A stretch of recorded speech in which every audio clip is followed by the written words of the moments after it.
अस्सलाम वालेकुम नाज़रीन, एक नई वीडियो में आपको खुशामदीद कहती हूँ। आलू के कटलेट्स आप घर में किस तरीके से तैयार कर सकते हो और झटपट और बहुत ही आसान और सादा सी रेसिपी आपके साथ शेयर करूँगी। आइए जानते हैं। आधा किलो मेरे पास बॉइल्ड आलू हैं। उसके अंदर डालूंगी सबसे पहले सब्ज़ धनिया, 2 से 3 अदद सब्ज़ मिर्चें।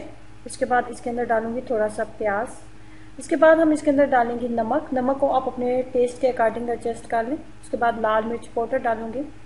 उसके बाद हम इसके अंदर लाल मिर्च पाउडर डालने के बाद हम इसके अंदर डालेंगे ज़ीरा पाउडर और गरम मसाला पाउडर।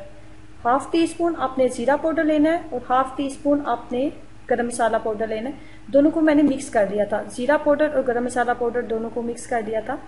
इसके बाद आपने करना है तमाम मिक्सचर को मिक्सअप करने के बाद आपने मुनासिब जिस तरीके से आपको पसंद हो इसको एक अच्छी सी शेप दे दें। उसके बाद आपने सिंपल इसको फ्राई करना है। घी जब आपको लगे कि अच्छे तरीके से गर्म हो गया तो अंडे की कोटिंग आपने करते जाना है। अंडे की कोटिंग आप करते जाओ और इस तरीके से आपने घी के अंदर इसको डालते जाना है।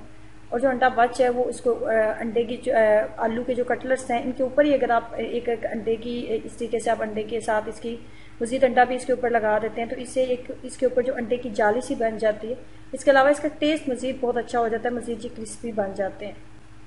गोल्डन ब्राउन कलर आने तक हम इनको फ्राई करेंगे। बहुत ज़्यादा हाई फ्लेम के ऊपर इसको फ्राई ना करें, मीडियम फ्लेम के ऊपर ही आप इसको फ्राई करें ताकि ये बहुत अच्छे तरीके से क्रिस्पी बन जाए।